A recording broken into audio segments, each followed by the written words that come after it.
What is up, everybody, and welcome back to another episode of the Run It Up podcast. I'm your host, Najee Adams. I got my guy with me today, Khalil Baker. Justice could not make it this episode, but how So you doing, bro? I'm good, man. It's been a blur getting here. We're already mid-January. I still wish I was on a Christmas break. That was really nice. It was a good break. I We're feel back. that. See, Yeah, you work for the college, you get the yeah, good it's Christmas nice. breaks. It's nice. But we're back at work now, and things are cool. School started this week, so just preparing for that and stuff. How you doing? I'm chilling, bro. I'm chilling now. We was talking about it before we hit record, but I got to go to Vegas. So the last time we recorded was what, November something? Oh, it was Crazy. I it don't was even know. November something. Uh and a lot of crazy shit just started happening. I went to Vegas for FanDuel for the end season tournament. I was like, I had a media pass. I can't show it, but I'll show it to you off the cam, Khalil, you feel me? But I was like a media press member. I'm like chopping it up with Shams and Stephen A is there. I don't know if y'all know Waz from the Ringer. He's cool as fuck. He was there. Waz is cool. I Um, like Waz. Kevin O'Connor. I was talking to him. He's You mad cool. started KOC? I took a shot with KOC, my boy. What are you saying? I took a That's couple of awesome. shots at KOC. Hey, Oh, man. KFC's crazy. Just like He's soundtrack, his cool as back, fuck. some of his basketball stuff is he's wild. I like him. I like him a lot. He's really He's cool. absolutely wild. But yeah, all the Ringer guys were cool. It was just a great experience, to be honest. Shout out to FanDuel. Shout out to the guys. But yeah, it was just a real hectic holiday season for us. But we're back. You feel me? Um, I know last year we did like a New Year's episode, which I would love to go back and see how many of that, like how much of that stuff happened. But do you have New Year's resolutions? Because I know some people don't believe in them and all that stuff, but do you have like stuff you're focused on doing for 2024, or are you just kind of vibing, bro? So as far as like, I don't. It's not that I don't believe in him, but I don't. I just don't focus on him that much, I especially feel that. anymore. But I think there is like some validity to like reflecting on the past year you just had and then like actually thinking about the year you want to have and maybe even setting goals and life is better probably when you set goals anyway. So I haven't set anything for myself yet. But it's something that's been on my mind a little bit more. So hopefully I can actually sit down and think about it. How about you? I feel that, bro. For me, I didn't want to put like too crazy of an emphasis on it. For me, it's just I just it's about like being consistent, like just being more consistent in like life, period. Like whether it be Yeah. the podcast or just like in all aspects of my life, relationships, friendships, Mhm. being a more consistent son. You know what I mean? Like Yeah. all of that. Like just being a more consistent human being. Starting with the podcast, to be honest, like I feel like last year we were like really going strong for a good couple months, and then like we all were just like, all right, shit happens type shit, It's So like tough. it's tough to just keep it going. But that's the goal for this year, is to just be way more consistent. I started going to the gym. I want to make it a Yeah, you said resolution. that. I want to make a resolution, but we try and get a little swole. For Um, sure. so yeah, we in the gym now, but it's just basically being a more consistent human being in 2024 is the goal. But No, yeah, that's bro. awesome for real though. That's really cool. I mean, it's like it's not simple, but like it's like I don't know. I just think it's a really down to earth, smart goal to have, and it can fit in a lot of areas, like you said. Especially with this freaking podcast, man. We need to No, get bro. it together. I We done know, missed the bro. whole NFL season basically, and recorded the first podcast back right when the playoffs start. Like that's crazy, bro. Nah, Yeah. for NBA after this, we're locking in, bro. We're locking in NBA season. We ain't even hit the trade deadline yet. We're locking in. We still got the Super Bowl. We're good. Don't even worry about it. No, we're Um, straight. We're straight. We're straight. um, But yeah, so before y'all have listened to a good probably 10 minutes of us chatting. But hey, make sure you subscribe to the podcast. If you're listening on YouTube or watching on YouTube, subscribe to YouTube, leave a comment, like, do all that good YouTube shit.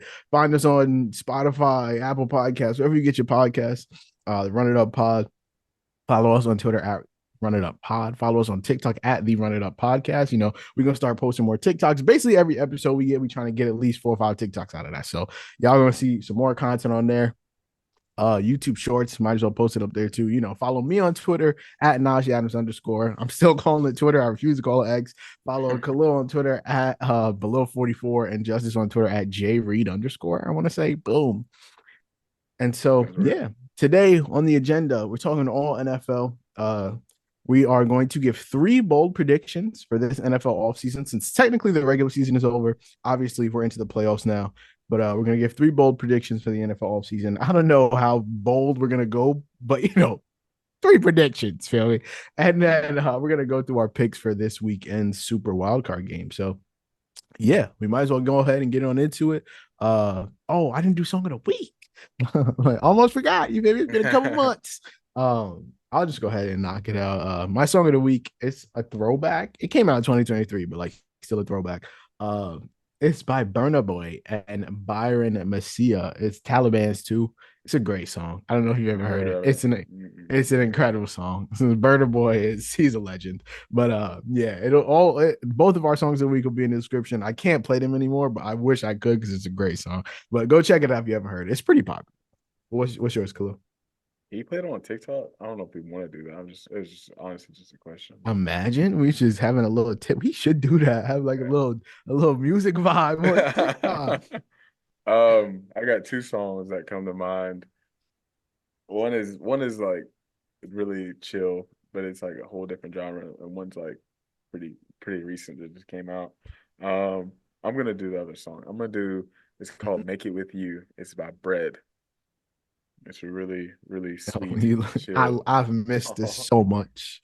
I can't explain to you how much I've missed you saying songs that I have no clue what they are. So It's a really sweet song. You should listen to it. Play it. Yeah, play it when you get out. When you get done. what's it called? It's "Make It With You" by Bread. Make It With You by Bread. Beautiful. Yeah. And so yeah, y'all go ahead and tap into the songs of the week. We'll dive in on to our three bold predictions for the NFL offseason. I'll start us off. I so they get progressively more and more bold for me in one, two, and three. Uh, since we're not going through our entire playoff bracket today, I just figured I would tell you guys who I'm gonna pick to win the Super Bowl. It's not technically an off-season thing, but like it's still a season thing. But regardless, my Super Bowl champions are the Buffalo Bills. Yeah. The two seeded AFC Buffalo Bills. I've been a Josh Allen guy for a very long time.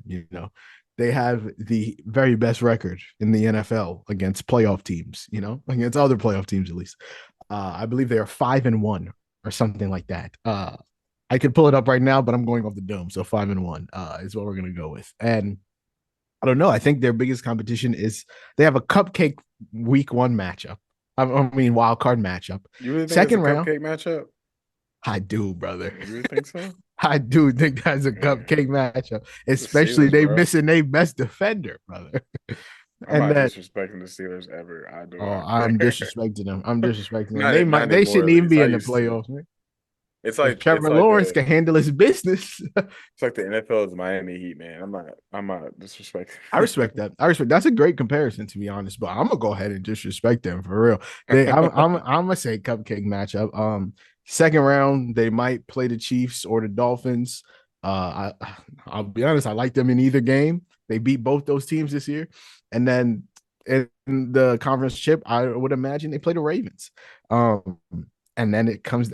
I really like the Ravens. I'll be honest. I think the Ravens are a very, very good team. If not for the Bills, the Ravens would have been my Super Bowl champs. But I don't know. It's something about the Bills, man. I believe in Josh Allen. He plays you out of games, but he also is the reason that you are even in games most of the time. So you live by Josh Allen, you die by Josh Allen. They do a lot more living than they do dying when it comes to him, even though he has turned the ball over in like 13 straight games, which is just insane. But I like their path and I just like them as a team. I think they really started to get to kind of catch their groove.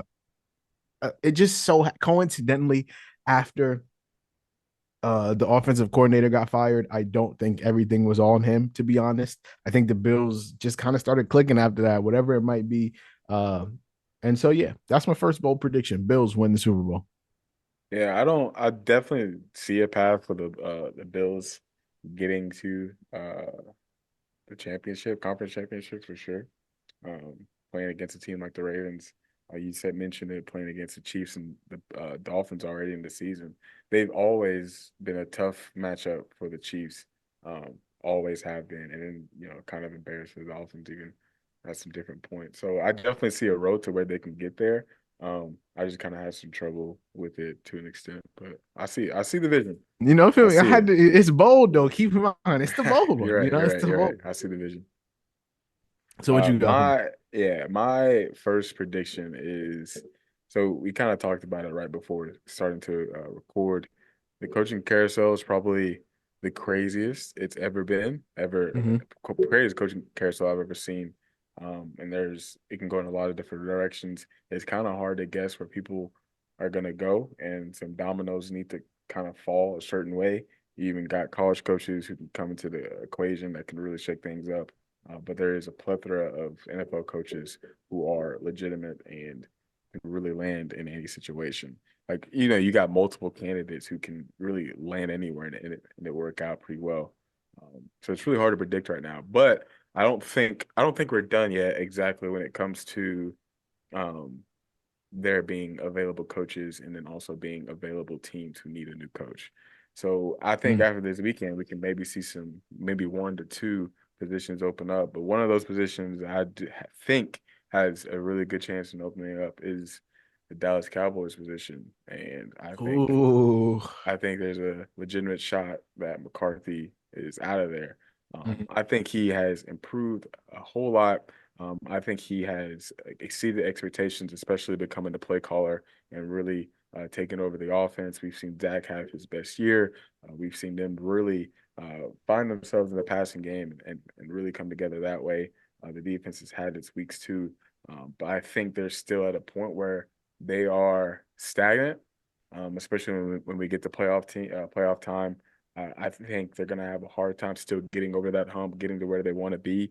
And I think McCarthy has done a really good job getting them to this spot, kind of similar with what he did when he was with Green Bay. But I don't think he can get you to that point anymore. And I think they're going to need a new leader in the locker room to really get them over the hump and really take that team to a new level. Yeah, no, I mean, I don't blame you. I think that's a good prediction to be honest, because I think the Cowboys have had some tough losses this year. They've lost a couple games that they shouldn't have lost. And it's all funny games in this regular season.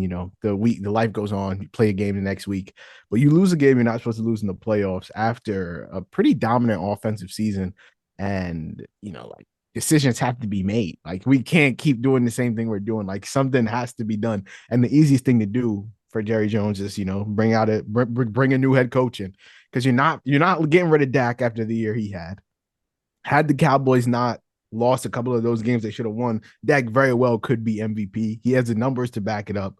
Like, so you're not getting rid of him. Maybe they let Tony Pollard walk. CeeDee Lamb had an incredible season, probably the best wide between him and Tyreek Hill, best two wide receivers in the league this year.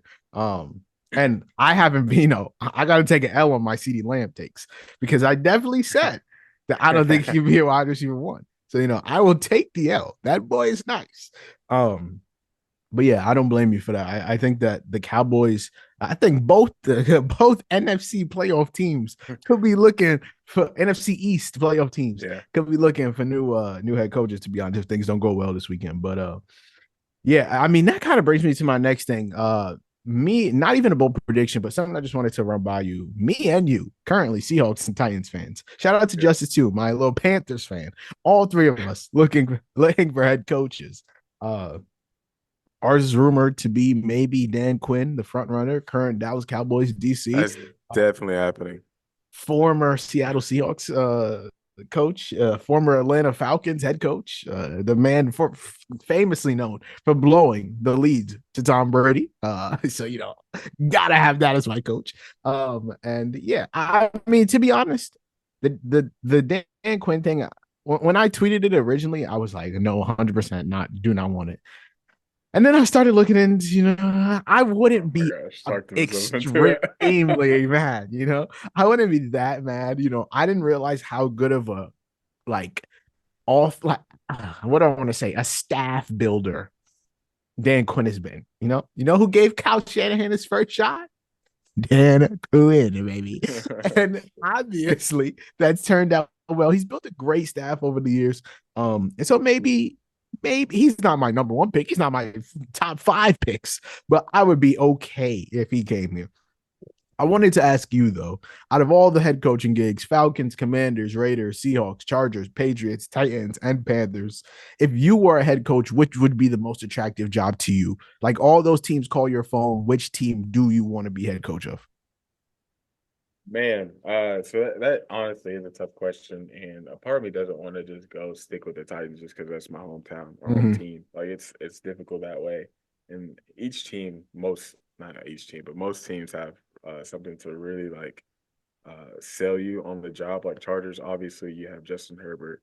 You're out there in LA. That's awesome. Falcons, you got weapons galore. Defense really improved. They have a lot of stuff to hang their hat on. Got top 10 draft pick. Titans, top 10 draft pick. Got some pieces on offense and defense. And then, if however you feel about Will Levis, that becomes a big part of it. Raiders have a great history and some pieces to kind of move and probably move on from it to kind of help build your team. Seahawks, talent all around and very close to probably being on it, one of those playoff teams that can really jump in after the first year. Naj, I'm not gonna lie to you. This is a very hard choice. Mm-hmm. Very hard choice. But I would probably I and I don't like I would probably go with the Falcons as my pick. Mm. Um, which is still a really difficult spot to be in, just because of the quarterback spot. But I love the weapons. I love even just like Atlanta history. I love that so much too. And then the defensive positions. But I love Bijan Robinson, Drake London, Kyle Pitts. You got some guys really good around there. Offensive line not in too much of a bad spot. There's some things you can improve on there. But really figuring out the quarterback position, and they're kind of in no man's land, being in that eighth spot, depending on how you feel about the quarterbacks outside of maybe the top three for some people. When you look at Caleb Williams, Drake May, Jaden Daniels for a lot of people, so really in no man's land, and probably can't trade up just because you got Commanders and the Patriots at 2 and 3, and then the Bears, no idea what they're gonna do. So there's a domino to fall in that spot too. But I think the Falcons are in a really good spot, and really, if you can find that quarterback position, whether that's trading for Justin Fields or going to get a Russell Wilson, whatever it looks like, I think there's a lot to really build on with that team. You just need a quarterback to really, and it's a weak division. You just really need a quarterback to push you over the edge and be in a really good contending spot for a division No, title. 100%. I would pick the Falcons as well. I think it's a pretty for me. I was looking at the teams. Panthers. If I'm a head coach, first time head coach Najee Adams, I don't know if I want to tie myself to Bryce Young. I don't know if I want to do that. The Panthers are far away. I don't really want to go into that situation. I also don't know if I want to go into a Titans team that's probably losing Derrick Henry and has kind of questions at the quarterback position. Ryan Tannehill, Will Levis, Malik Willis. Like I just don't want to really be a part of that. The Pats, not a chance in hell I'm doing that. The number three pick or not, it's not happening. I'm not being the guy after Belichick. No way. Chargers, I think they have a decent case just because like when you look at playoff teams, like the best teams in the league, what do they all have in common? They have great quarterbacks. Like Justin Herbert is easily the best of the quarterbacks available here. And if you tie yourself to him, even though things haven't gone well over the past couple of years, like the talent usually wins out in that situation. And you have an absolute gunslinger guy to just go and build a beautiful offense around. The thing is, Keenan Allen's getting old. Mike Williams probably won't be in that team anymore. I'm not a Quentin Johnston guy. After he ghosted versus Georgia in the national championship game, I was off it. And then you got like they're Josh Palmer and they're gonna have Eckler's to draft gone. another And, receiver in the first round like again. I just don't really like the pieces around Herbert. Seahawks, those my guys. And I think that would be my second choice, to be honest. I love our offense. I think we have the defensive rookie of the year in Devon Witherspoon. Yeah, they might give it to Jalen Carter. Shouldn't be though, but whatever. Raiders, no chance. Commanders, no chance. I ended up going with the Falcons as well. Basically everything you said. I think they're a QB away. Bijan. You say it was Tyler Algier. My boy put up 1,000 yards rushing his rookie year. He was still nice this year. You got a little two-headed committee at running back. I would give most of the work to Bijan. No, I'm no Arthur Smith. And then you obviously have Kyle Pitts. You obviously have Drake London. You have a pretty up and coming defense. AJ Terrell, obviously, at corner. And then the Falcons have like the fourth highest ranked O line via PFF. So a lot of good things going on there. You're a quarterback away. Listen, what I would do if I came in as head coach, I'm talking to the GM. I'm like, listen, quarterback wise, we got Jimmy G that might be available. We got Russell Wilson. We go see what Justin Fields is here for. Kirk Cousins, free agent. Maybe we trade up to 6, see what the Giants is rocking with, see if they really want to rock with Danny Dimes, trade back. We take Jaden Daniels. You know what I mean? Especially if the depending on what goes on to 1 through 3. See what the Seahawks want for Geno Smith if they want to rebuild, see what happens with Gardner Minshew, what Joe Flacco wants to do next season. There's opportunities to get quarterbacks in the building, because obviously Deshaun's coming back. So, and if Joe Flacco leads them to a couple playoff game wins, he gonna go somewhere next year. Come to Atlanta. Come to Atlanta, brother. And obviously, cupcake division: Saints, Panthers, Bucs. What are we talking about? So yeah, Falcons, I think, are the easy answer there. Which should lead me. I was trying to transition it into my number 2 bro prediction, but it just didn't work. So I'm gonna just tell you it anyway. My second bold prediction is a little free agency vibe. I think the Chiefs sign T. Higgins to a pretty massive deal, to be completely honest with you. I think the Bengals are going to go broke. They already paid Joe Burrow a lot of money, and you're between T and Jamar. I don't think it's particularly close. Jamar Chase is the guy you pay. And then they also have like decent rookie receiver, like young receivers. Charlie Jones, the guy with the hard Andre something with the hard last name. He's not that bad. And then I think they have Tanner Hudson at tight end. You don't know what's going to happen with Joe Mixon. Chase Brown really came on at the end of the year. I think they afford, like they can. I don't think they can afford to let T. Higgins go. I think they end up thinking that they can afford to let T. Higgins go. And when you look at the Chiefs, I think everything was fine and dandy when Travis Kelce was in his prime. But I think this year he's really hit a wall athletically. And I think teams are playing them a little bit different. And Pat Mahomes isn't able to do that. Chiefs offense isn't as dynamic as it has been in previous years. I think he was able to kind of make a lot out of a little when you have Travis Kelce doing incredible things on the football field. And when he's doing less incredible things, you obviously have to lean on those receivers to do more. And when they can't, you kind of see what the version of the Chiefs we got this year. So you go out, you get an alpha guy in T. Higgins, a little throw it up. T. Higgins not a speed guy, but hey, throw it up, let him high point it, and we're going to keep it pushing. And then you obviously have the rivalry. When they play each other, that's going to be incredible. And yeah, the wide receiver market this year isn't like that good. I think it's like Mike Evans, T. Higgins, and that's who all I can think of off the top of my head. Michael Pittman, yeah. So it's not that crazy. So if they're gonna look for some upgrade, wait, I'm just looking up.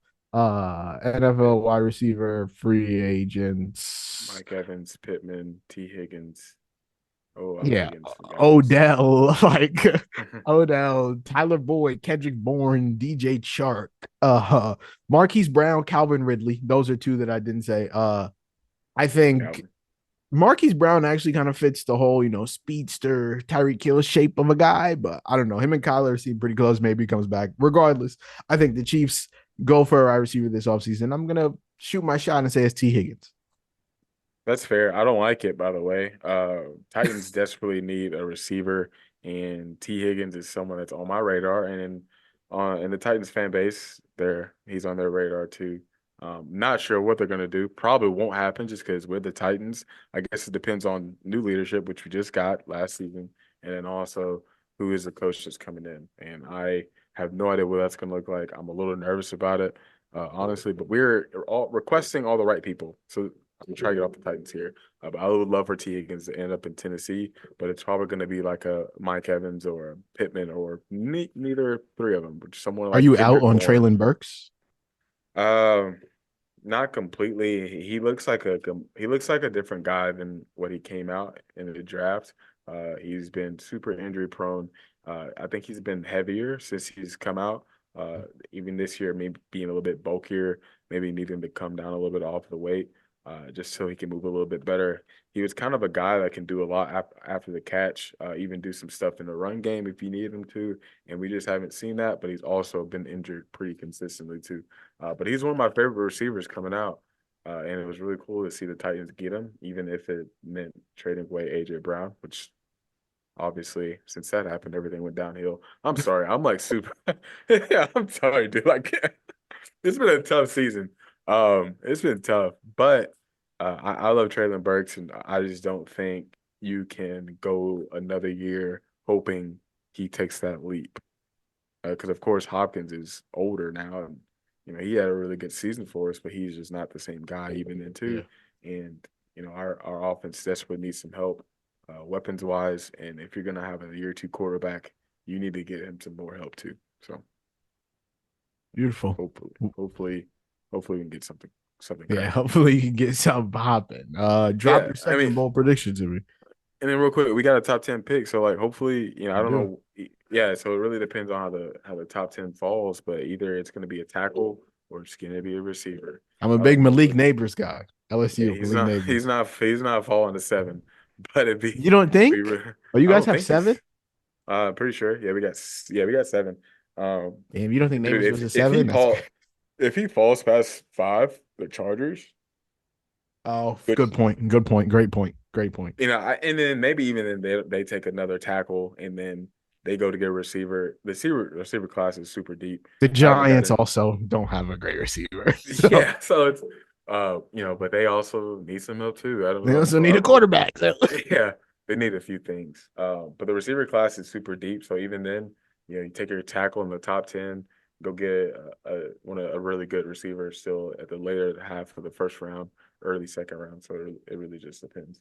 But my second bold prediction is it's another coaching carousel type of thing. You don't really know what's going to happen with the Patriots situation after Bill Belichick left. But there's a lot of smoke with Vrabel, of course, just because of those ties. There's also a lot of smoke with Gerard Mayo, who's been with that staff for a while now. But I'm going to go ahead and say that Josh McDaniels is hired on as an OC for the Patriots, kind Hmm. of insinuating that Gerard Mayo is going to be that stepping guy for the head coach position of the Patriots. I think Josh McDaniels is a terrible head coach for based on, based on what he's shown and by reports and just kind of like trying to be tapped in from the outside. It just seems like he's hasn't been able to adapt his own philosophy as a head coach and really take what he's learned being under Bill Belichick for so long and then just make it his own. He just kind of like goes completely Bill Belichick and it just doesn't come off as genuine based on different player quotes and all that stuff. But as an OC, I think he has always been pretty phenomenal. Always one of the best play callers in the league. Whenever he's been an OC, we've seen him, with Brady. We've seen him have some success even with a Mac Jones earlier on in his career. So I think Josh McDaniels finding himself in the OC position, maybe for the rest of his career, wouldn't be the worst thing for him, and still has a lot of talent that way. And I think even the Patriots being in a position where you need to get some stability, you need to get some proven guys on, especially for your offense, whether you still keep a Mac or you're bringing in a younger guy, a newer guy, whether it's Caleb, May, Jaden Daniels, any of those guys, you're gonna have some stability for that young QB, and you're gonna need to utilize the weapons that's there, and then also bring some guys in too. So that's how I feel about that. Beautiful. I think for the Pats, I just don't know where. I think their defense is obviously really good, and it was really good this season. I just think offensively they have so much ground to make up, like so Yeah. much ground to cover, especially in that division. You have the Bills, you have the Dolphins, two pretty high powered offenses. The league is obviously trending towards offense. Like they just have to make up so much ground there. And obviously like guys like Demario Douglas came on a little bit late. Like for he was great. He was decent this year. But like they need a quarterback and they're at 3 right now. And this actually segues great into my next bold prediction. Shout out to you, Khalil. This is my boldest of the bold predictions. I just need you to walk with me here. All right. So let me just set the stage. Obviously, Bears have the number 1 pick in the draft. Bears have Justin Fields at quarterback. The next 2 picks are Commanders and Patriots. My third bold prediction. The Bears take Caleb Williams at 1. The Bears also have the ninth pick in the draft. They trade up to 3. They draft Marvin Harrison Jr. Pats are they're starting over anyway. They're starting a new era. Drake, May, Caleb Williams, both gone by the time they pick at 3. Maybe they don't fall in love with Jaden Daniels. They trade back to 9, feeling like, Chargers, Giants, Titans. We can get Michael Penix Jr. at 9. We're going back to 9 if we want him there, even though I don't necessarily think he should be a top. I don't even know if he should be a mid first round pick, to be honest. I'm not a Penix guy, but let's just say the Pats are. They feel like we can go back to 9, pick up a second, pick up a first, whatever the Bears have to give up to get the third pick. And they go ahead, go back to 9. The Bears trade Justin Fields, send him packing. They start the season with Caleb Williams, Marvin Harrison Jr., DJ Moore. The franchise reboot is here. This guy. uh Talk about bold predictions, baby. Just walk with me. Is it really that crazy? You really like the Pats? Maybe they don't fall in love with Jaden Daniels. They're like, you know what? Let's trade back to 9. Pick up this great Washington guy, a winner, the national championship runner-up, Heisman runner-up, 24 years old, lost both of his ACLs. I don't care. I want Michael Penix Jr. So you know what? Yeah, we'll trade back. And all of a sudden, the Bears pull off the fleece of the century and get the 2 best players in the draft. Well done, man. You would think you're a Pats fan based on how that went for the Patriots, but that's crazy. I don't. Top 2 quarterbacks for me are probably going to be Caleb and Drake May. I'm really excited to get into Penix and see what that looks like. I don't watch a lot of college football. I want to. It's hard. I didn't even watch the title game. I wanted to, but I was just busy. But Penix, from what I've seen, can sling it. Yeah. The ball explodes out of his hand. Great down the field thrower. It really just pops out of his hand. It's kind of insane how much velocity there is on it. And left-handed guy, big guy in the pocket. Of course, has an injury history, and he's old as crap. Yep. Old. Very old. Very old. You're taking a what? Is he 26? He's 24, I think. I think he's 24. 24. I don't know where I got 26 from. I just feel like he's just so old. He's 23, but he'll be 24 by the time of the draft. He'll be 24 by the time the season starts. Why did I say 26? Don't worry about it. His birthday is May 8th, so he'll be 24 by the time the season starts. Okay, maybe he's not that old. I mean, but he is though. Yeah. But he is though. To be a rookie, 24 years old. And you're taking him at 9, and you got to feel so good about him if you're taking him at 9. Especially over, a Heisman Trophy winner who I'm also excited about watching. He's really special with his legs, can make some throws, but maybe not as great as a pocket passer. If you're going, the record, Trevor Lawrence is 24. Like he's been in the league 3 years. Yeah, Trevor Lawrence is 24. Justin Herbert is 25. Like it's not. He's 24 years old to be a rookie. That's insane. Yeah, but even if you're bringing the McDaniels, I think he'd love a guy like Jaden Daniels. But Penix has some stuff to work with, of course, too. So we'll see how that goes, man. I love it. That's a very bold prediction. Very cool. That's wild. Thank you. I crafted it myself. So yeah, finish this off, my boy. Drop your last bold prediction to me. I think we kind of talked about it. I kind of struggled to come up with some bold predictions just because there's so many dominoes that are left to fall, especially with the coaching carousel going on and a lot of evaluations to go on with the playoffs and just the draft and stuff. But one I did come up with, I would think, which is you're asking for a lot here, but feeling like the Bears are going to keep Justin Fields, trade back. Yo, you are cooking, boy, because this is a great segue. Keeping Justin Fields, trading back to 3, Patriots trading up to 1, picking up a Caleb Williams, Bears picking up a Marvin Harrison Jr. So still really getting a really good player, still being at pick 9 to pick something else up for their team. But this is really, I guess, about the Patriots, which both of us have talked about glowingly in this segment. Man. But Patriots trading up to number one to get Caleb Williams. I think really making an aggressive move to get back to where they used to be. We've seen a lot of below average play and production out of that team. They've struggled. Belichick has struggled to get back to where he was, which I don't fault him for completely, but it's hard it's hard. But I think they want to get back to it. I think Robert Kraft wants to get back to it. And you're gonna have to make the correct moves to do that. And I think going and getting the guy that you want and going to actually, get that player is huge, and that's something I think they would do. That was actually that's why I said you're cooking. That was actually before we got into the play like our wild card picks. I was gonna ask you what you think the Bears end up doing.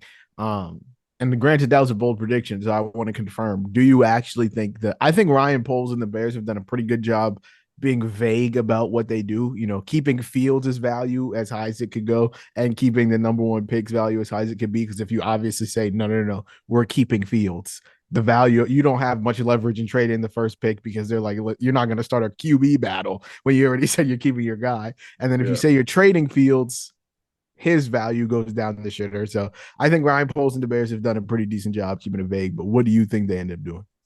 I think the biggest issue you run into is how the locker room perceives everything. Of course, and I think that can put more pressure on bringing in a rookie quarterback. But we saw the Bears really improve this season, especially after making that Montez Sweat trade and improving on the defensive side and getting Justin Fields back and healthy and really being able to show some things on the offensive side of the ball. They made some changes to their coaching staff, getting rid of their offensive coordinator. I honestly think they're going to do what they need to do, especially seeing what Ryan Poles is as a GM and not being afraid to kind of make some questionable moves or just bigger moves to really put his team in success. I think they're going to maximize their roster construction and their position and probably trade Justin Fields, honestly, at the end of the day. Oh, okay. I know that contradicts my bold prediction right there, but No. That's the um, point. That's why it's bold. but I do think I do think they're gonna get rid of him and maybe ship him out to an Atlanta who needs that and can even and based on where they were and also based on who's coming in to coach Atlanta, might be willing to give up quite a bit more to bring in a quarterback because based on what we saw out of Taylor Heineke and Ritter, so it really just depends and the ownership, feeling the pressure that way too, So I really think they can be in a pretty good position. Get some more draft capital. You already have the number 9 pick. Get the number 1 pick. Get that quarterback on a rookie contract. Maybe even still trade up. Have that number 9 pick. Trade up. Go get your receiver as well. Another guy to tag alongside of DJ Moore. You're really getting a good offensive coordinator, whoever that's going to be. I think their best option is to trade Justin Fields and use that quarterback. But they can also get a pretty massive haul trading the number 1 pick. So I don't think they can be at fault going with either way. But I think maximizing their roster and their draft position will be just drafting the quarterback at that position. For me, it's very well documented that I'm a Justin Fields stan. Yes, you are. I think I am. I very much so am. I think it makes sense either way for them. I honestly have no clue what they're gonna do. Uh, I think, like you said, Ryan Poles has made some questionable decisions. He's had some hits, he's had some misses. The draft pick trade last year hit for him. The Chase Claypool for a second round pick trade, a miss, Yeah. but I think if I was Ryan Poles, I would personally keep Justin Fields. I think what you said is massively important. The locker room portion of it, which I think people don't think about too much, but like the guys love him in that locker room. Like DJ Yeah. Moore has said, like, I'm not like I don't want to play for anyone that isn't Justin Fields. Granted, he's going to play for whoever the quarterback is. He's under Exactly. contract. He's gonna play. But like just them coming out and saying that Jaquan Brisker, one of their best defensive players, has said, listen, he's our guy. We live and die by Justin Fields. Like, and so to go in there when the Bears go from 2 wins to 7, and that's with Justin missing what 4 or 5 games, having Tyson Bagent play, to go from 2 wins to 7 wins, bring in a rookie quarterback. The locker room is going to be like, wait.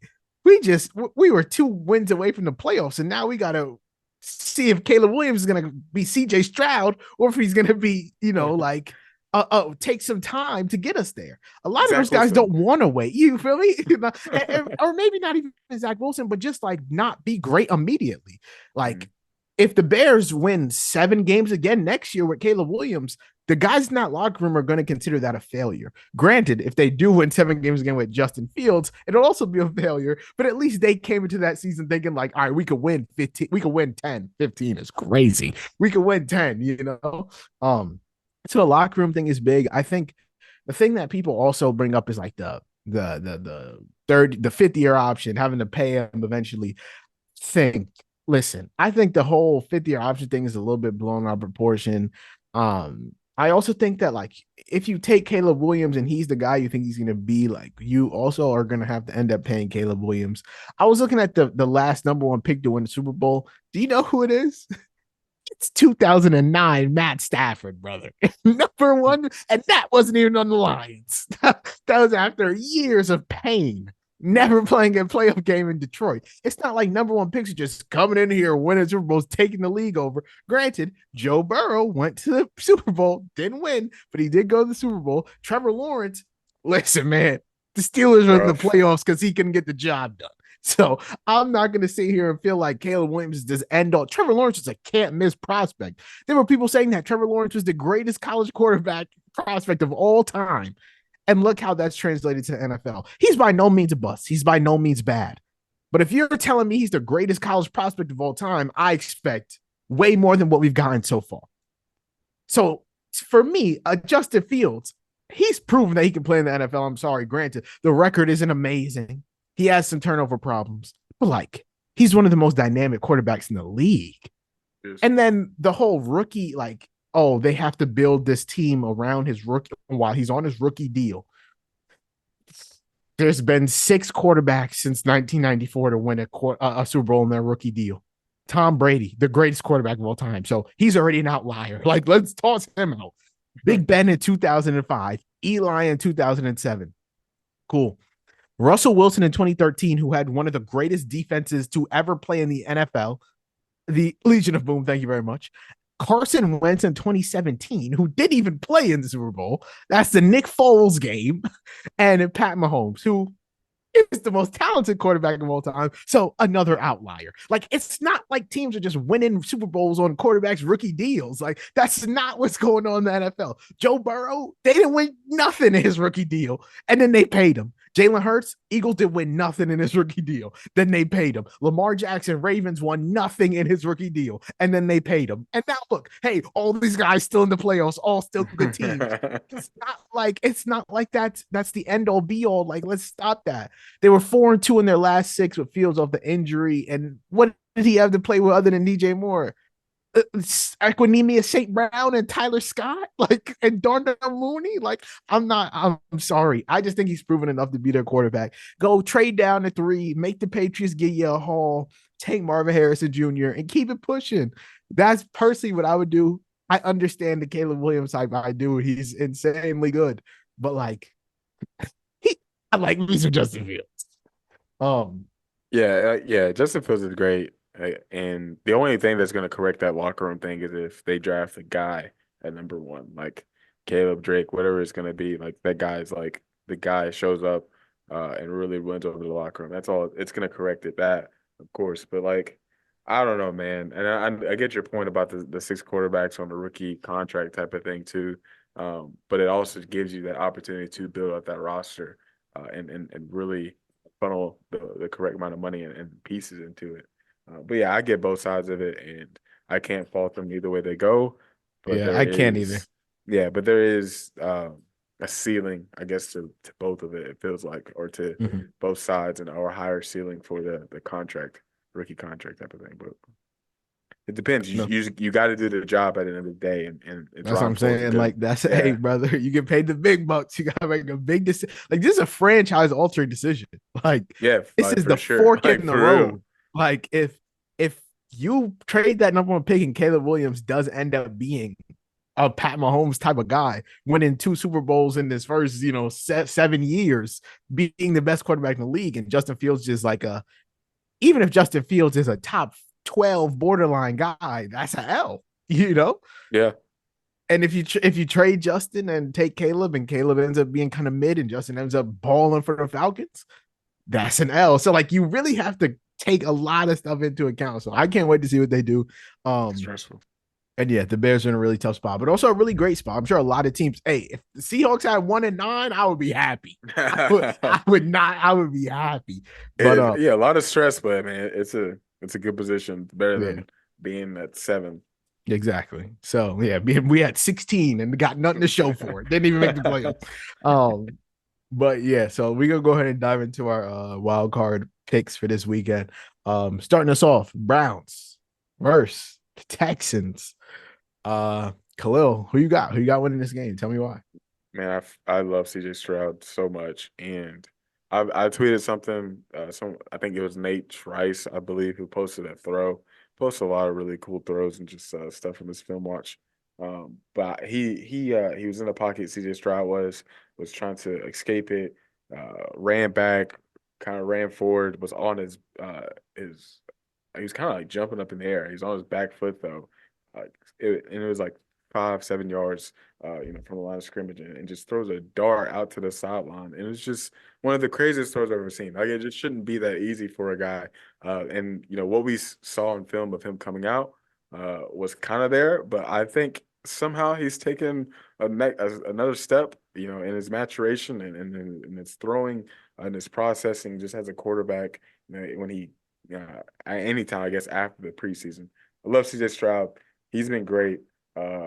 Rookie of the year, I don't know. Haven't thought about it. We'll see what happens. But he's been amazing for the Houston Texans, and that's been a huge part in getting them to the playoffs in his first year. Going up against a very tough Cleveland Browns team, I think is a really good team. Joe Flacco has, I guess, came back from the dead, basically, which is kind of crazy. But he was But on I'm the gonna go. couch. It's insane. It's insane. But that's a really good team over there. A very well-rounded defense with a guy like Myles Garrett. But you got studs at every position on that defense. Defensive line, linebackers, secondary. You got studs all around. A really good offensive line with a running game. And Joku's huge for them. Amari Cooper, of course. They got some really good guys to hang their hat on. And Joe Flacco is just being as aggressive as he can. I'm going to go with the Cleveland Browns in this situation, but I just think it's a better team right now. I think Houston, I don't think they have enough in this situation. Losing Tank Dell was huge. Of course, Nico Collins has been really big for that team. But I think Kevin Stefanski has his team rolling. I think they're in a really good spot, very talented team. And it's going to be hard for a team like Houston to really establish themselves in the offensive end. I think you're going up against a team that can stop the run, stop the pass, and Houston's been having a hard time establishing that run game, and it's going to put a lot of pressure on a rookie quarterback like CJ Stroud. So the play call is going to have to be very specific, and it's going to have to help him out. But you're in the playoffs at this point, and it's going to be a tough situation for him. Even though they're at home and it's good for them, but I just had the Browns coming out with this one. Yeah, I mean, I'm hey, drum roll please. I got the Browns as well. Kevin Stefanski, I want to say he's the front runner for coach of the year, 4 different quarterbacks this season. No Nick Chubb, Deshaun Watson out and somehow still in the playoffs when a lot of people thought they were done once Nick Chubb was out. Listen, Joe Flacco's known for 300 yards in 4 straight games. Texans give up the 10th most yards per game. I think as long as the Browns don't turn the ball over, which has been a struggle for them, they should be able to win this one. Like the crazy thing is, I feel like if the Browns start doing that turn the ball over stuff, this could get a little bit scary because the Texans have turned the ball over the least in the entire NFL with CJ Stroud playing. So like they don't turn the ball over, and the Browns lead the league in turnovers. So like the turnover differential is massive in this game. You're playing literally the best team at turnovers versus the worst team at turnovers. So we'll see what happens. Granted, these 2 teams did play Christmas Eve. Flacco threw for 368, 3 TDs, and 2 picks, but that was without CJ. Amari Cooper went for 11 receptions and 265 and 2 touchdowns. Him alone had more yards than every receiver on the Texans combined that game, which is just nuts. But yeah, I personally think this might be a little bit of a shootout. Everyone's talking about the Browns defense, and don't get me wrong, the Browns do have a great defense. Myles Garrett's probably defensive player of the year. But it was crazy to find out. I was doing my little research for this game. They have been two completely different defenses on the home, at home and on the road. Like at home, they give up the least amount of points in the league, 13.9. They are lock up at home. On the road, they give up the most points in the NFL, 29.6. So like to go from literally in Cleveland, they are the best defense in the league. That's Outside of wild. That's Cleveland, they are the wild. worst defense in the like. That's crazy. So yeah, and this is obviously in Houston. So I think this is gonna be a pretty good game. I think it might be a little shootouty, and but I'm gonna go ahead and take the Browns. You know, Joe Flacco, championship pedigree, baby. And yeah, I think the Browns ended up winning this game, but I wouldn't be surprised if it was got a little scary. Uh, and then next up, we have Miami versus Kansas City. I'll be honest, this one was another kind of crazy one for me, but I ended up going with the Chiefs. The Dolphins have the worst record against playoff teams of any playoff team. I believe they are 1-5. It's been a storyline all season. They have beat up on bad teams and been pretty much dominated by good ones. Granted, the Chiefs were 1-4 against playoff teams, so they haven't been much better. But and for what it's worth, that only win is against the Dolphins. But they do have Patrick Mahomes, and the Dolphins don't. So that alone kind of boosts them for me. The Dolphins are also facing major injuries. Jalen Phillips, Bradley Chubb, Xavier Howard, Jerome Baker, all out for this game. So they might struggle to create a pass rush. And if you're just letting Pat Mahomes sit back there, get comfortable, and pick you apart, I don't care if he's got me and you running routes out there. It's gonna look fine. Good luck. Pat Mahomes also is 11-3 in playoff games, 10-2 at home. One of those L's was to Brady. The other one was to Joe Burrow. Neither of which are on this team. So, I don't think Tua is add his name to that list. I'll be honest, I don't think the Chiefs have enough to win a Super Bowl, but I do think they have enough juice to beat the Dolphins. So I'm going with the Chiefs. Tua was your pick for MVP. That episode has been wiped from the record. You think I I forgot don't, that? I don't know what you're The talking way about. you just talked about him, you I picked don't Tua to win know. I mean, MVP. listen, I'm still a Tua guy. I'm still a Tua guy. I'm just not a Nah, Tua it's guy against not from what Mahomes. I just heard. Listen. Maybe the MVP was a little crazy, but Yeah, I thought it was crazy back then too. Anyways, yeah. yeah, I have the Chiefs winning this one. I don't think the Dolphins have enough, especially on defense. I think they're going to be missing their pass rush. Maybe have some other injuries on that side of the ball, but they're in a really rough position that way, and maybe some injuries on the offensive side too. Whatever comes from Waddle, offensive line, of course, in a bad spot that way. And I just think Tua has a very limited ceiling as a QB. I think he's been good. Obviously, the stats are very good too. But if you're watching the game, watching the film, he is limited. Still does very good things, but the ceiling is just not as high. Kansas City obviously has Pat Mahomes. That's a big deal. They've struggled pretty much all season, and it would be very foolish to think they could turn that around just because it's the playoffs and just it's Patrick Mahomes. We haven't seen pretty much any of those reps all season, so it would be asking a lot just think they're going to turn around in the playoffs, right? But it's a team, like you said, they have enough juice to beat a Dolphins team, which we've already seen them beat. They have they have those pieces there.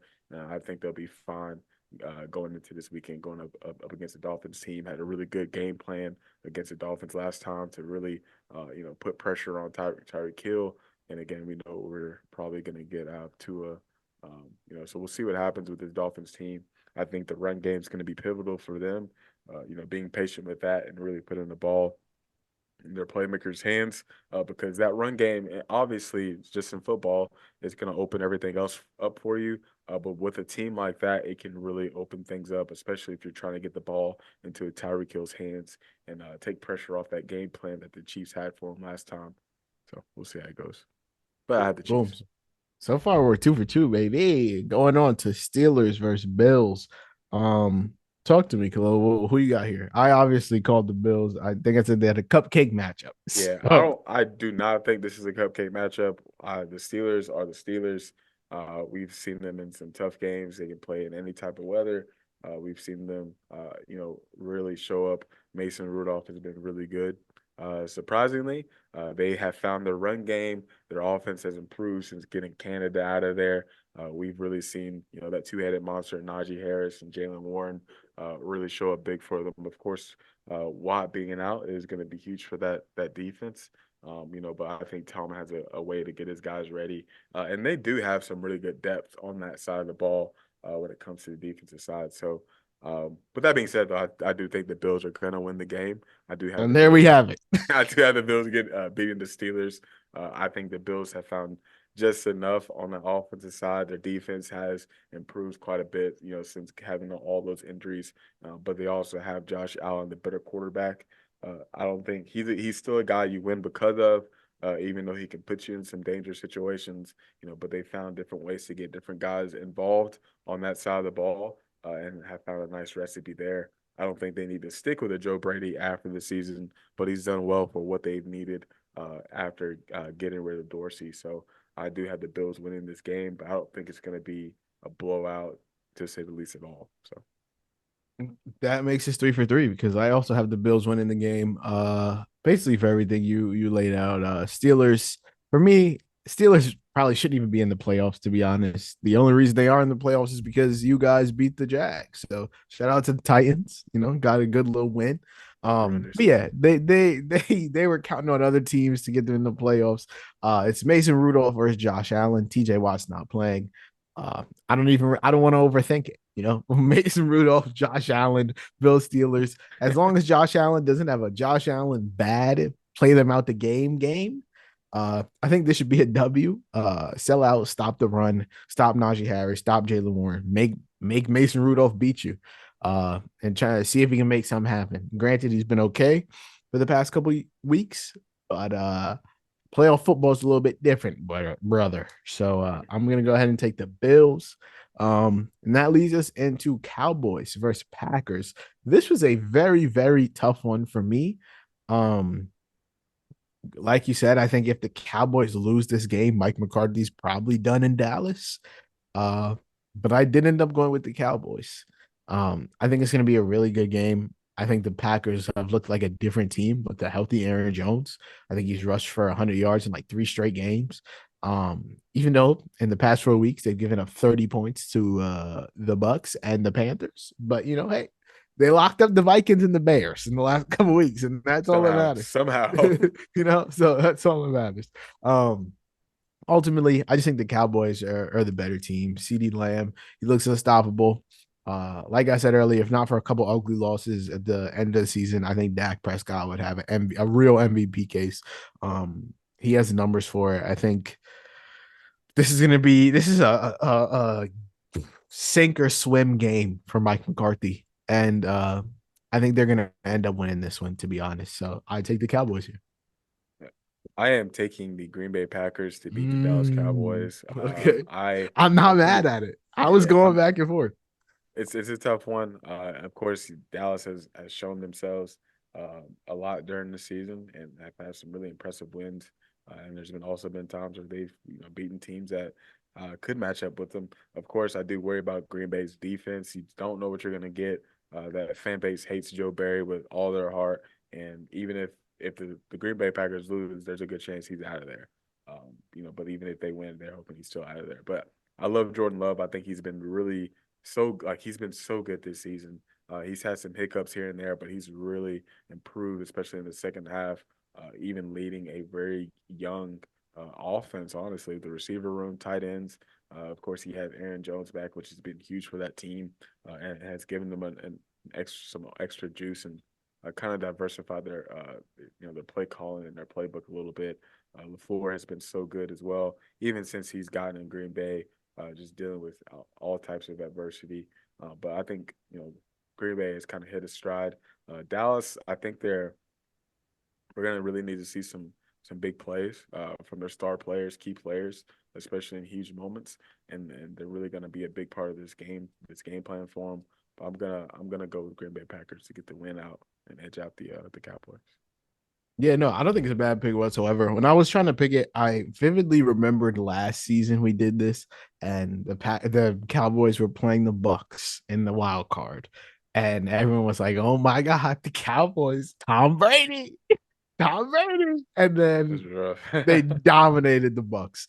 Granted, I think this Packers team is better than that Bucs team, but I think the Cowboys end up doing it. And not that it's the same situation. I just think that they are the better team. They have been the better team for most of the year. And I think they show it in the wild card like they did last year. So that's why I ended up going with the Cowboys. Totally see why you went going with the Packers. So yeah, we'll see who ends up winning. Next, we have Rams versus Lions. Another great matchup. The wild card matchups this weekend are money, to be Makes honest. sense. Bunch of revenge games. But yeah, talk to me, Khalil. Rams, Lions. Who'd you end up going with? I am going with the Los Angeles Rams. I think they've, I think they have really found something. They've hit their stride. Healthy Matt Stafford, freaking Kieran Williams is just. I traded Stud, him in. I traded him in stud, Dynasty, by the way, right before he got back. brother. I My I'm dynasty trade. Whoo! I'm It an was a idiot. bad year. It You was a you bad made year that for me. you made that tweet about like regretting some trades. That's one of the trades I regret for sure. I traded him for Devonta Smith and some other pieces. Like Bro, I it's traded Trey McBride the week before. In my oh dynasty league, I Trey have Travis McBride. Kelsey. I had Travis Kelsey, Trey McBride, Michael Mayer. I traded Trey McBride the week before he broke out and went on that run for Yeah. Calvin Ridley. Oh, Which why? obviously, and because Kelsey was like kind of injured, Michael Mayer wasn't playing much. So I was like, I mean, no. Kelsey had just come back. Michael Mayer was like, eh. So I was like, you know what? Forget it. Michael Mayer's going to be the up and coming guy. I don't need three decent tight ends. So I traded Trey McBride away, and my wide receiver situation wasn't great. And plus, I've always been kind of a Calvin Ridley guy. So I was like, all right, whatever. Trey McBride, he's not going to go off. Hasn't gone off all season. Goes on this monster run. And then right before that, I traded Brandon Ayuk for Tony Pollard because I needed a running Brother. back. I needed a running back, and it just wasn't good. And now I'm stuck with Tony Pollard. You So, need to you need to talk to Justin out before he makes some freaking trades like that, yeah. dude. No. Please I'm talk I'm gonna to lock us in. before you do I'm gonna lock that. in. I'm gonna tap in with Like y'all that's next time, bro. crazy. I'm gonna tap in with y'all, bro, because I was not a good dynasty owner this year, bro. And the thing is, like, they weren't having good seasons. Like No, you, like, I know, like Trey McBride. That's kind of understandable. Like, how could you have known? Like, of course, Zach Ertz left, but like, Trey McBride hadn't shown a lot at that point yet. Of bro. I course, was he had. looking at the buy low, Tony Pollard. He's about to go off against the Giants, Oh and man, and then hey, guess what? He didn't. So it's just, yeah. Brandon Ayuk, dude, Brandon Ayuk, that yep. hurt. That hurts. That hurts. I heard this stings. I feel you right there. That and hurts, and the man. guy that I traded him to into the chip, thankfully he lost. So I'm okay. But Yeah. Bro, I traded for CD Lamb in uh our dynasty, our fantasy football mhm. dynasty, traded for CD Lamb, and I ended up losing in the first round of playoffs. I gotta have a Uh, top three pick in that league. I like gotta have a top three pick in that what was league. going on, bro? I had Lamar Jackson, Brees Hall, Bijan Robinson, CD Lamb, Mike Evans, Michael Pittman, and I lose in the first round of playoffs. That's how fantasy be, bro. I It's I low key luck, I but like like I FOMO. was maneuvering for CD Lamb Mhm. too. Like I didn't have a first round pick. I traded Jameson Williams and some other stuff for a first round pick. Get that first round pick uh tied together with like some more pieces. Traded with Kenneth Walker, all that stuff. I get CD Lamb back. I get Tajay Spears in the trade. I get Romeo Dobbs in the trade, and I lose. I was finessing and I am losing. Like you said, you just never know with fantasy, and it's just the most stressful thing in the world sometimes. Sorry, I'm actually checking on your draft pick. Um, nah, brother, you're at six. No way. No Yeah, bro, way. you're at six. Six. I'm getting Yeah, I'm getting Roma Dudze. Like, what are we talking about? you're at six, dog.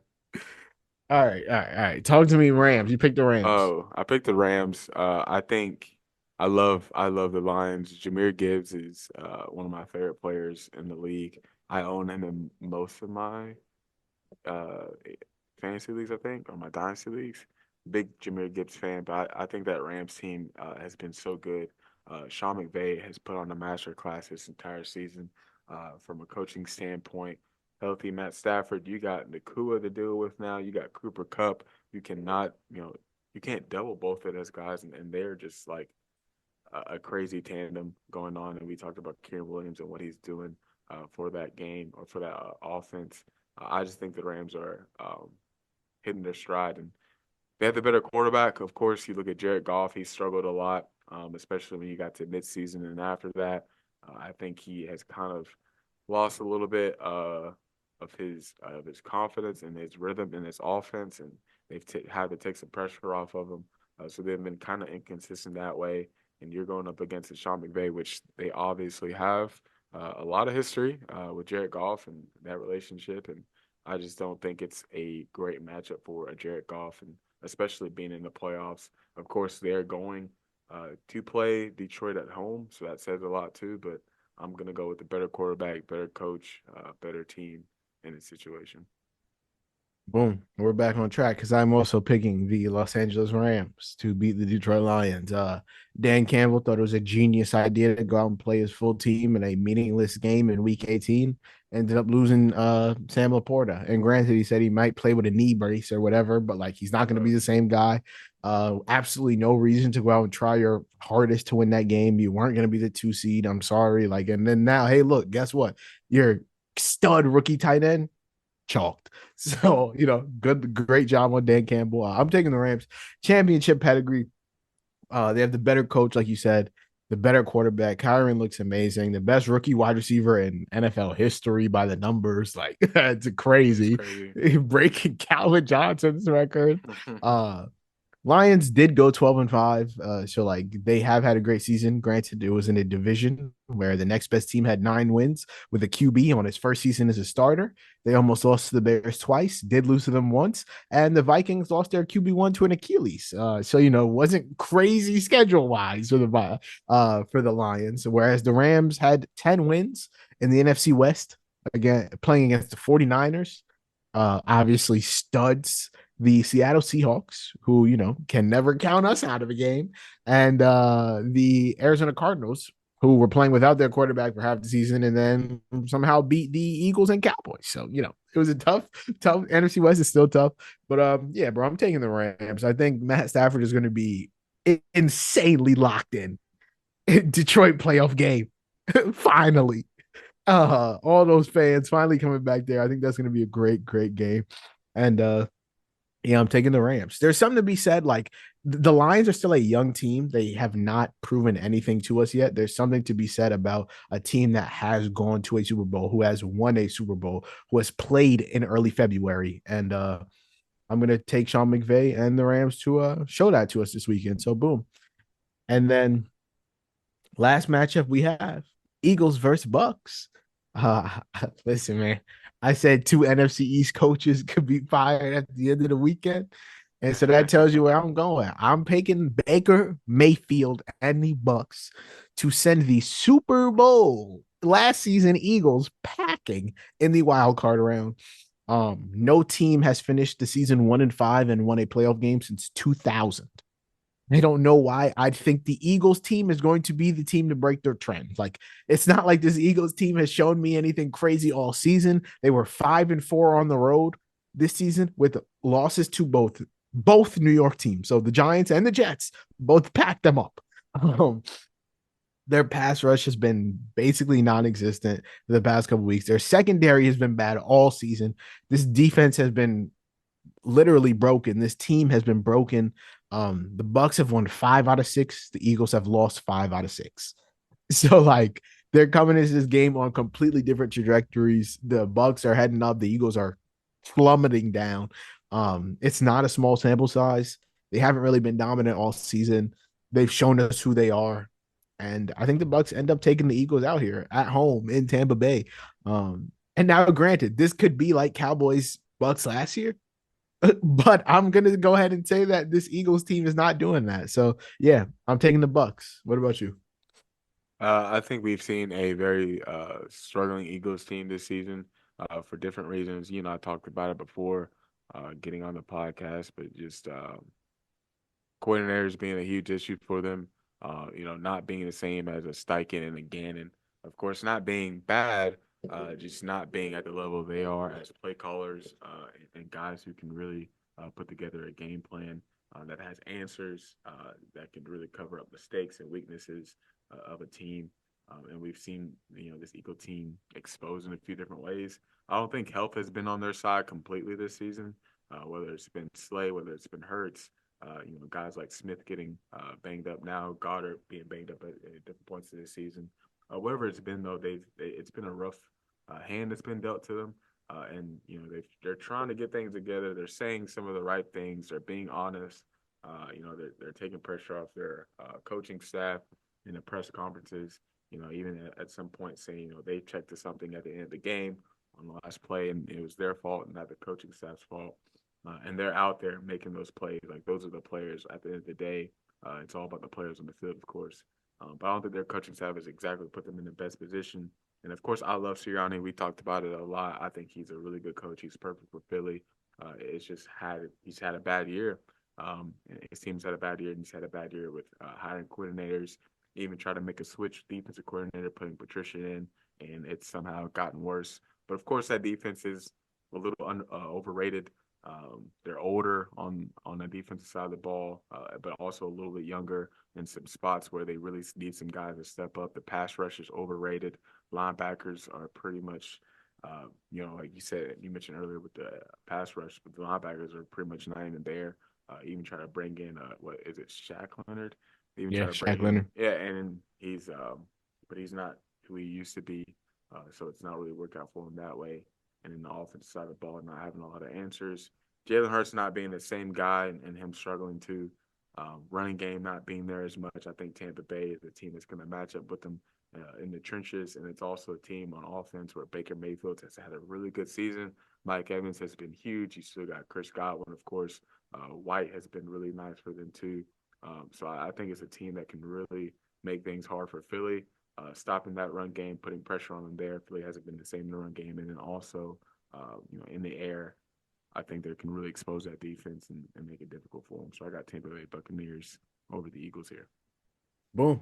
And that is all the wild card playoff games this weekend. I think we agreed on all but one being Packers Cowboys. But yeah, it should be a great weekend of football. I'm super excited. I hope you guys enjoyed this episode of the Run It Up podcast. Honestly, this was a efficient episode out of us, Khalil. This was locked in, baby. So yeah, I hope follow us on TikTok at the Run It Up Podcast. Find us on Twitter at Run It Up Pod. Find me on Twitter at Najee Adams _ Khalil on Twitter at Balil44. Justice on Twitter at JReed _ Subscribe to the podcast, subscribe on YouTube, do all that good podcast stuff, 5-star ratings, reviews, comments, likes, tell your friends about us. But yeah, we're gonna go ahead and head on out of here. I hope you guys have a litty day, a litty night, a litty life, and just like we do on every episode of this podcast, make sure y'all go run it up.